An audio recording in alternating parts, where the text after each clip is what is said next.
to some business pop culture.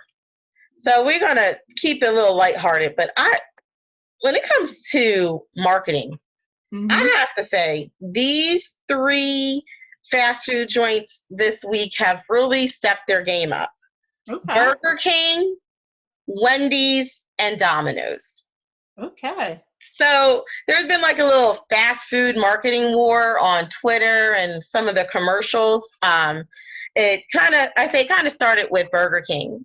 Burger King did a commercial, which looks disgusting, of a picture of their Whopper. Starts with day 1, and then it goes to like, I think day 30, day 60, and it shows how it got moldy. Okay. Which looks disgusting, but I believe their thought process was to show we're serving real food. Mm-hmm. And you really shouldn't be able to take a burger, leave it sit out, and then come back 30 days and it'd be just fine and nothing happened. That's true. That means there's a lot of preservatives in that food. And so Wendy's kind of came out with their breakfast, and they've also said that their eggs are made to order. Okay. So whenever you whatever you order that happens to have eggs, they're making the eggs as you order. So they're getting that a couple other places.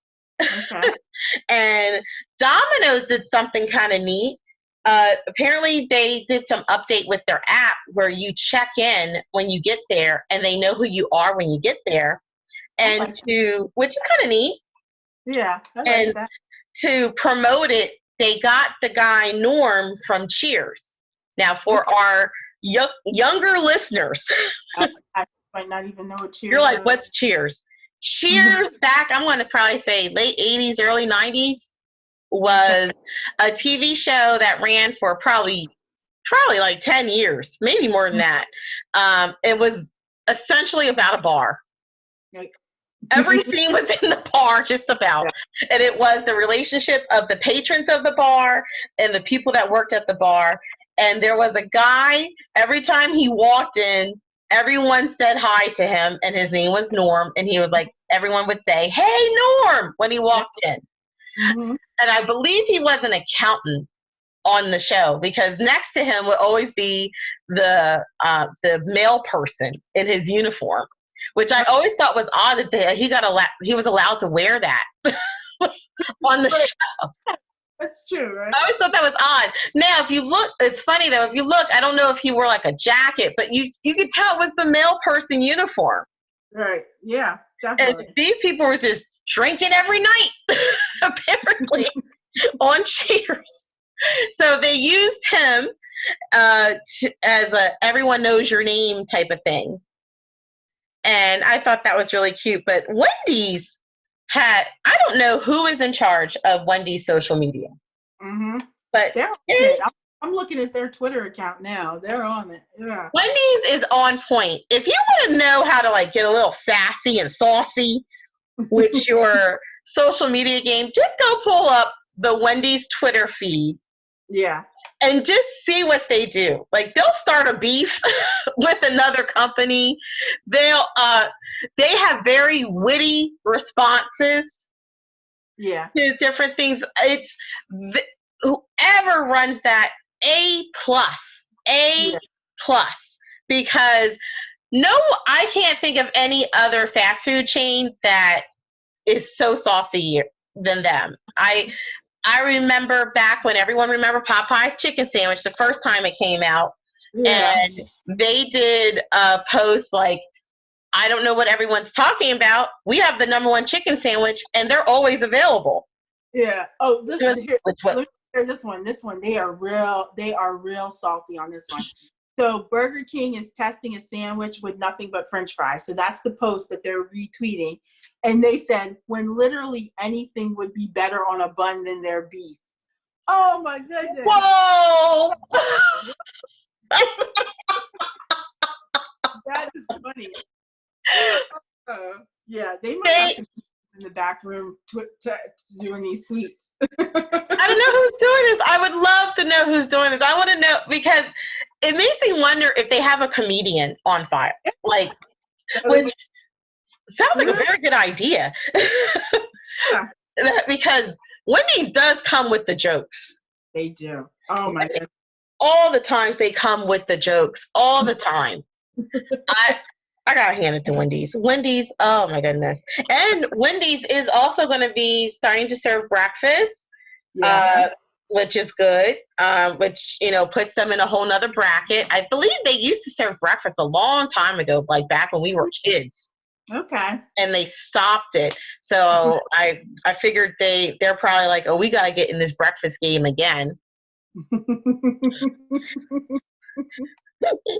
But because Burger King, they've been doing some things too. They got that Impossible Burger, yes, which I have not tasted.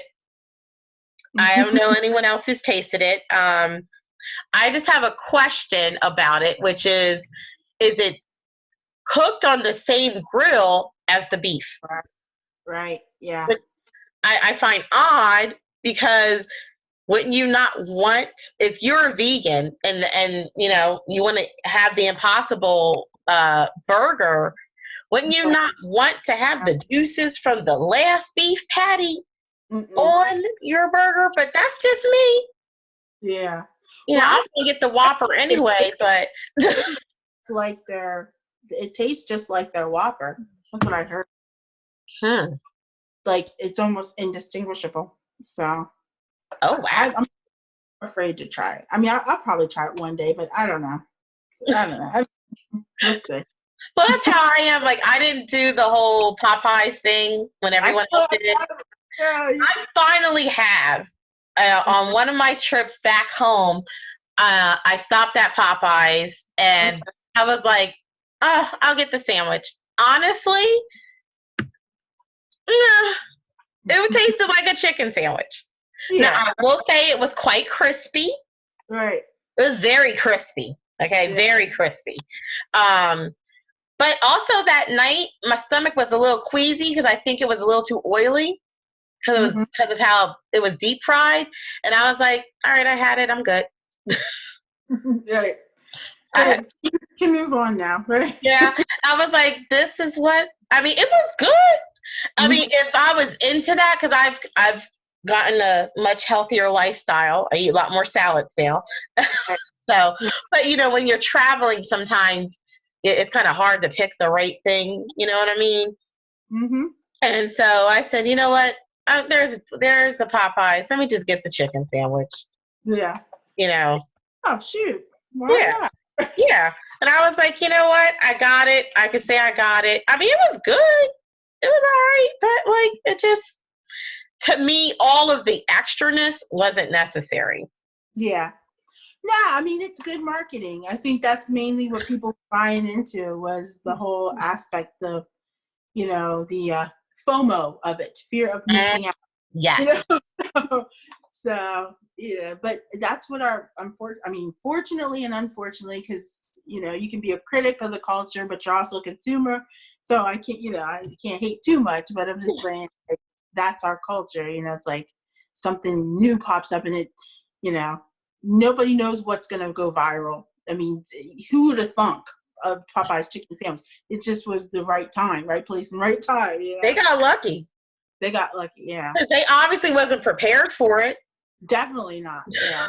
But, you know, that also could have been a strategy too, because how do you increase sales if you have fear of loss? If people were standing in lines for this.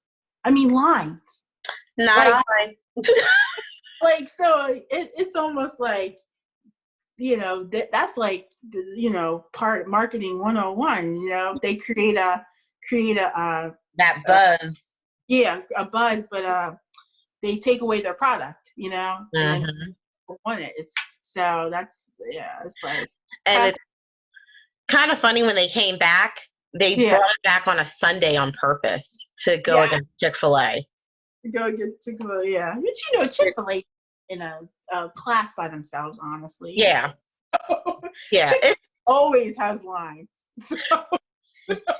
But you know what? They manage their lines very well. They do. I will wait for the Chick-fil-A line because I know I'll get my food eventually. Go get your food, and you'll have someone come up to your car, take your order. Once they take your order, it's a quick process. It is. It pretty is. I mean, you might have to wait a little bit because, especially if you go at certain times, it's, everyone knows according to where you live or where you work or whatever. Yeah. But once they take your order, it's smooth sailing. Yeah. Yeah. And it's, would you like extra sauce, extra this, extra that? Yes. My pleasure.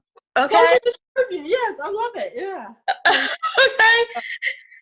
So, they're teaching kids manners over at Chick-fil-A.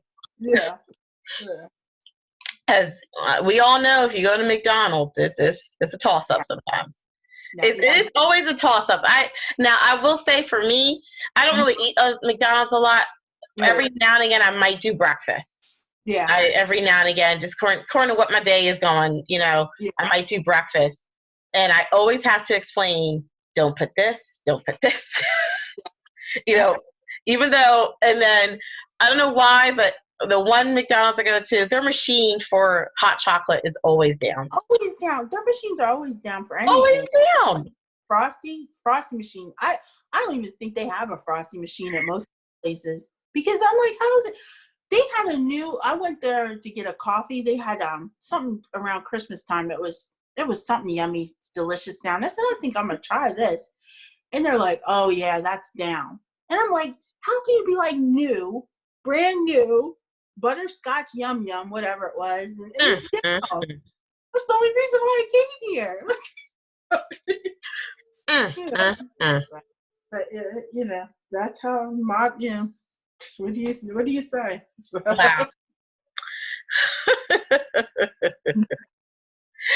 Whew. Well, guys, this has been a very interesting, good show. I think, we broke down about finding your value, some motivation, also giving you guys some business ideas of what you need to do structural-wise for your product or your service. Yeah. Again, if anyone is in a place where they just want some feedback or just to talk to us, we have no problems doing that. None whatsoever. Because you never know what question you have another person may have. That's you just never know. That's right. Yeah, and you just want we've done a lot of things and explored and researched a lot of things. So I mean, we speak from experience. It's not like it's not opinion. Because honestly, who's gonna come on here and just make it like you gotta have some sort of basis that you're talking from. I mean, I wouldn't even feel comfortable if I hadn't gone through a lot of these startup mistakes and stuff. I've made lots of mistakes. And those are the things that I've learned from. Mm-hmm. I would love for no one to ever have to go through some of the things that I had to learn, and I'll gladly give that out to anybody because I think I speak for you as well. We just want to help. That's right. That's it. That's right. It's not a thing of keeping secrets. I'm not big on that. It's funny because on my Resellqueen, I have a YouTube series called Resellqueen, and people are always asking me, what places do you buy from in this state? What places do you buy from in that state? And I just respond and say, oh, I deal with a guy named such and such at this place. This is their phone number, and this is where they're located. And I've had people like, why do you do that? You're giving away your source. I'm like, you realize how much my source is loving me right now? Yeah. But the other thing too is like a lot of, I mean, there's information that I've paid for, and then there's information that I've stumbled on the internet, right? And at the end of the day, I mean, anybody can find out anything if you put a little work into it. Yeah. So I feel like there's enough money in the game for all of us that there's no reason that if somebody comes to me and asks me a question that I got to be like, yeah, I'm not going to share that with you because you might be my competition. You might be, you might not be. Who cares? like there's enough people. We got 7-8 billion people on this planet, and there's markets we haven't even tapped into. It's like there's enough money in the game that there's no need to keep secrets or hide information or anything like that. It's like, hey, I found it. You might as well benefit too. Exactly. So yeah. You never know who we know. Yeah. I've done business with a lot of different people, different deals, things like that, and people I can just call up and say, "God, looking at this deal, who do you know? Oh, I know such and such." That whole networking is nice. It's nice to have. Yeah, it's key. Yeah, and here, this is a warning. This is a red flag for all of you. Anytime you're working with somebody or dealing with somebody who is hesitant to share information, that's a red flag. One, it's a mindset of lack. People who have to hide information or be like, oh, I'm not going to share that. They have a lack mentality, and most likely they are not doing well in business, because you can't have a lack mentality in business. You can you can have a budget, you can manage money well, but if you have a mentality of lack, where you see where things are drying up and you have a scarce mentality, that's not somebody you want to do business with anyway. So they're just trying to either manipulate or control you. I mean, it's a stretch, but it's always a red flag that jumps up if I'm talking to somebody and they're like, oh yeah, well, I know how to do it. Right. Well, I always will explain to people. Right. Yeah, I always will explain to people. If I've done it already, I'm like, yeah, I've done it. And I'll tell them the truth. It's a process. I'll tell you the process. I'm not doing it for you. Right. I'm not doing it for you. Right. Right. If you want my assistance, I will make you do something. I do. Like, I've had people say, oh, I want to go into business with you. And I would say, okay, this is your homework assignment. Yeah. And see, because I don't feel like I used to feel some sort of way about trying to charge people for certain things, but it's like, if I know how to do something, that's my skill set or whatever, and I ask you to pay me my worth, I would pay you. You know what I mean? Why wouldn't you pay me? But I mean, I'm not gonna, like, I give most people enough information that they can do something with, and anything that's in my skill set. I'll give you a perfect example. I had somebody who needed some help social media wise, which is funny because my Facebook account is blocked now, but that's another story. But who needed help social media wise. And now social media is a type of thing, it takes some skill. Like, it's not, it's not just about posting on Facebook. There's skill involved. There's analytics, blah, blah, blah. Yeah. And I gave her some tips about what she could do to step up her game, right? But like, I got the impression that she wanted a little bit more than some, like, for me to step in and do it. Well, that's going to cost you, because now we're working into my time. That's not something like, oh, hey, make sure your profile looks like this and you mention this and you do this. Things that she can do on her own time, but she's kind of like, oh, well, let's get together. And I'm like, well, let's talk some dollars. It's not the type of thing where, we can just sit down and, that's a skill. People get certificates in social media management. That's not something you just give, you give away, because that's a service that I'm offering. Right. That's not information that she can readily find on the internet. That's like, she wants me to do it. So, yeah, I'm not doing it. No, yeah, I've had a couple people that wanted to partner with me and on certain things, and I'm down for it. And I'll say, okay, I did the research. Yeah. This is what needs to be done. This is your assignment. Right. They don't get the assignment done, we're not in business. That's right. It's no need to. I need to know if I can count on you to pull your weight. Yeah. So, wow, there we go. We always giving out all these little tidbits to people.